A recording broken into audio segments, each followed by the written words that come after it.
حیران و پریشان ہے اللہ مدد کر، حیران و پریشان۔ السلام علیکم ورحمۃ اللہ وبرکاتہ۔ الحمدللہ کفا والسلام علی عبادہ الذین اصطفی، اما بعد فاعوذ باللہ من الشیطان الرجیم، بسم اللہ الرحمن الرحیم۔ والفجر ولیال عشر۔ اللہ تعالیٰ نے ہر انسان کو اپنی عبادت کے لیے ہی پیدا کیا ہے، اس لیے اسے چاہیے کہ وہ ہر لمحہ ان کی منشا کے مطابق گزاریں اور اس کی عبادت کے ذریعے اس کے تقرب کے لیے کوشاں رہیں۔ تاہم اللہ تعالیٰ نے بعض حسین مواقع ایسے بھی عطا کیے ہیں کہ جن میں انسانوں کو اس کی عبادت کے لیے کمر بستہ ہو جانا چاہیے اور مختلف اعمال صالح میں ایک دوسرے سے سبقت لے جانے کی کوشش کرنی چاہیے۔ ان مبارک مواقع میں سے ایک موقع عشر ذی الحجہ کا ہے۔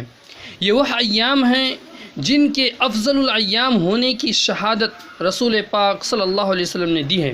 اور ان میں نیک عمل کی بڑی تاکید فرمائی ہے، بلکہ اللہ تعالیٰ نے تو قرآن مجید میں ایک مقام پر ان ایام کی قسم بھی کھائی ہے۔ فرمایا والفجر ولیال عشر، قسم ہے فجر کی اور 10 راتوں کی۔ جمہور مفسرین کے نزدیک 10 راتوں سے مراد ذی الحجہ کی ابتدائی 10 راتیں ہیں۔ علامہ ابن کثیر نے بھی اپنی تفسیر میں اسی رائے کو صحیح قرار دیا ہے۔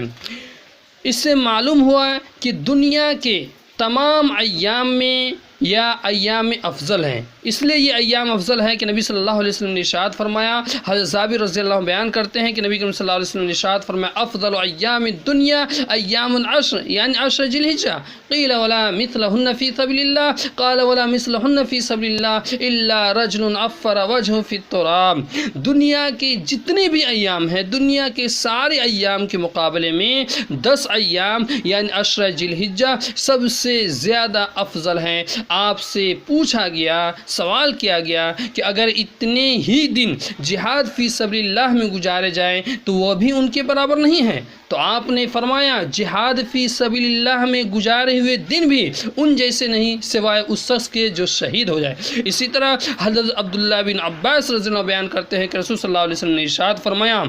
ما من ایام العمل الصالح فیہا احب الی اللہ، عمل صالح کے لیے یعنی نیک کام کرنے کے لیے یہ ایام یعنی ماہ ذی الحجہ کے ابتدائی 10 دن اللہ کے نزدیک سب سے زیادہ محبوب ہے، سب سے زیادہ پسندیدہ ہے۔ صحابہ کرام رضی اللہ عنہم نے پوچھا یا رسول اللہ کیا اللہ کے راستے میں جہاد کرنا بھی اتنا محبوب نہیں؟ آپ نے فرمایا اللہ کے راستے میں جہاد کرنا بھی اتنا محبوب نہیں سوائے اس کے کہ انسان اپنی جان و مال کے ساتھ نکلے اور پھر کسی بھی چیز کے ساتھ واپس نہ لوٹے، یعنی مال بھی اللہ کے راستے میں خرچ کر ڈالیں اور خود بھی شہید ہو جائیں تو یقیناً اس کا عمل زیادہ محبوب ہوگا، ورنہ اس کو چھوڑ کر باقی تمام اعمال اللہ تعالیٰ کو ان ایام میں زیادہ محبوب ہوتے ہیں۔ ایک اور روایت میں آپ صلی اللہ علیہ وسلم کا ارشاد ہے ما من عمل ازقى عند اللہ ولا اعظم اجرا من خیر یعملہ فی عشر الاضحیٰ، وہ خیر کا عمل، وہ خیر کام، وہ نیک کام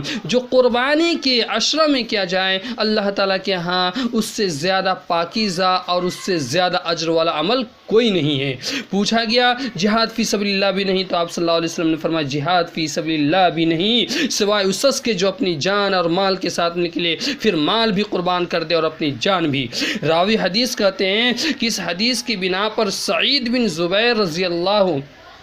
جب عشر ذی الحجہ شروع ہوتا تو عبادات میں اتنی محنت کرتے کہ ان جیسی عبادت کرنا دوسروں کے لیے مشکل ہو جاتا۔ لہٰذا ہمیں بھی سلف صالحین کے اسی طرز عمل کو اختیار کرتے ہوئے عشر ذی الحجہ میں عشرہ میں زیادہ سے زیادہ عبادت کرنی چاہیے، کیونکہ کسی عمل خیر پر اس کے کرنے والوں کو جو اجر و ثواب اللہ تعالیٰ اس عشرہ میں عطا کرتا ہے وہ اس حدیث کے مطابق کسی اور عشرہ میں عطا نہیں کرتا ہے، کیونکہ اسی عشرہ میں ایام یوم عرفہ بھی ہوتا ہے، اسی